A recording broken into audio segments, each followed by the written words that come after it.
beyond reducing excess demand and shifting to multimodality, the reality is that we need clean technologies across all motorized modes if we are to meet the Paris Agreement targets.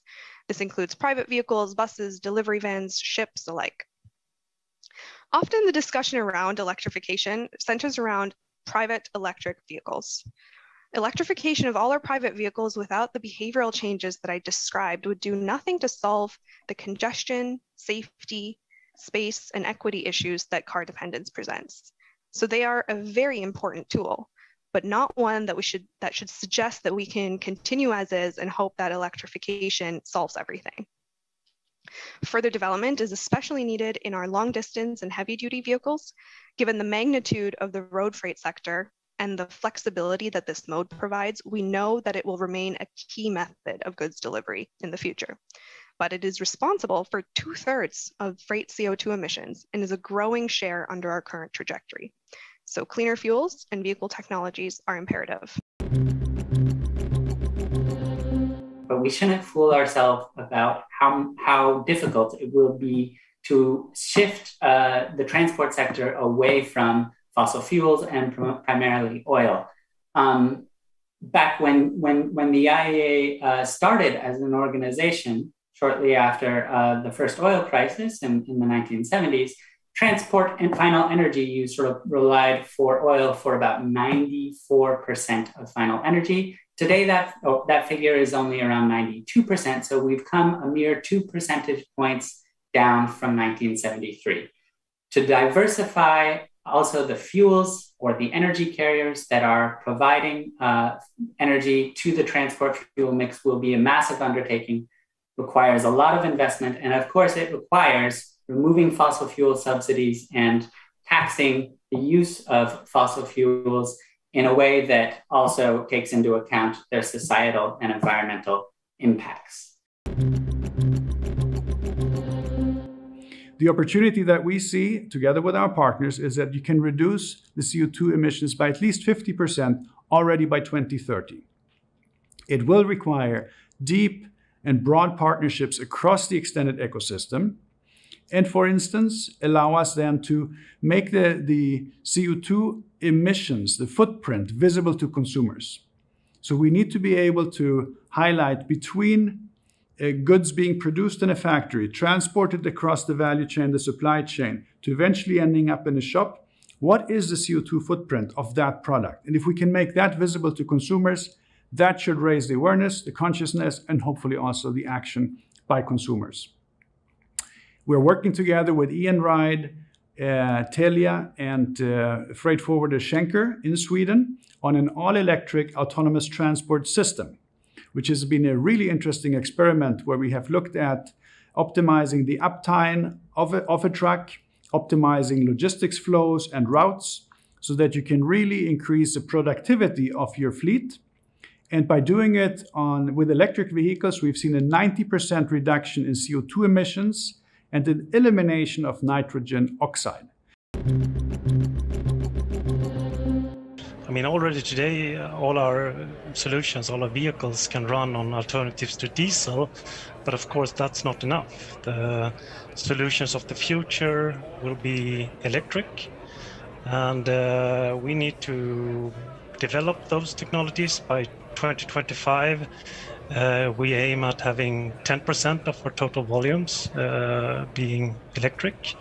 And by 2030, almost 50% of our volumes, at least in Europe, will be able to run on electricity, and hopefully renewable electricity.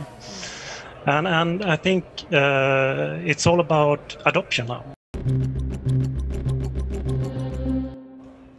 Yeah, I think it's human nature to get things really wrong before you realize how bad it is, and like you said, flip the script and do things differently. And cars have for hundreds of years been a symbol of success in the global south. And it's only when we look at Nairobi now, when we look at Addis Ababa, when we look at Kigali, now in the last 3 to 4 years, Nairobi's ring-fenced 20% of its transport budget for walking and cycling. Things are changing, but it's once traffic has come to a standstill. But now we're seeing this big change. But it's, you know, we keep talking about cultural change and human infrastructure, but the first thing we say to government you have to do is build it. It's all well and good having car-free days and saying how amazing it is to cycle, how healthy it is, but if you're not providing basic safe infrastructure for people to walk and cycle, it's really hard to change culture if you're not putting your money where your mouth is. SMEs also happen to be among the businesses who are most vulnerable and impacted by climate change. 40 to 60% of small businesses never reopen after a disaster, and we know that these events are going to become more frequent going forward. But on top of all of this, there's a real business case, because taking climate action comes with clear benefits for SMEs. It allows them to reduce costs by improving efficiency across their business. They can also grow their brand by embedding climate into their DNA. This helps attract new customers. It also helps them access funding more easily. And last but not least, it also helps them future-proof their business, because they make the required changes before they become compulsory by law or inevitable. So with all of this in mind, we have created the Hub as a platform that provides SMEs with all that they need to really get started on climate action.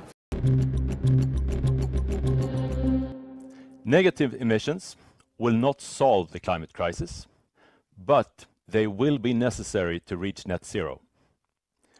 Therefore, we need to start to build this industry now in order to be ready and up to scale by the 2040s.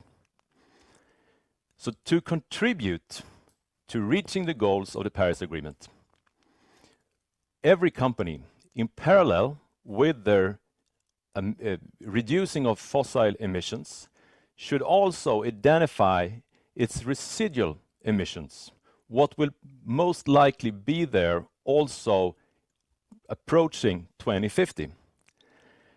And start buying removals to compensate for those, and in that way to contribute to the emergence of the negative emission industry, which we will desperately need to become and stay net zero. Because to be able to have renewable energy around the clock, you need to store it, because the nature is not reliable enough. And looking at what happened when we turned from renewables into fossil fuel, that's because fossil fuel is stored energy. And it gives you on-demand energy in the location you want to have it and at the timing you want to have it. And to have a full transition and a global total transition into renewables, we of course need to bring that back to renewables, that you can decide when and where you want to have the energy. And the key enabler for that is long duration energy storage. And our job with working with solar is to really ensure that we are putting out our solar, our storage systems, our EV chargers as fast as we possibly can here in Sweden and elsewhere in Europe, because we are going to have a massive shift of energy and electrification now. And I would say we have the products out there. The solar is good enough, the storage are getting better and still are good enough right now. So I mean, there's a lot of things happening. But when it comes to improvements, I would rather say that we need actual improvements on the regulatory side, where it's kind of hard to get permits now to build more solar. It's hard to get permits to be efficient on trading on the frequency market, helping the grid to be more stable. So instead of saying that we need better technology, I would say we need politicians that really understand that this shift is about to happen, and by changing the regulations there, we can speed up that transition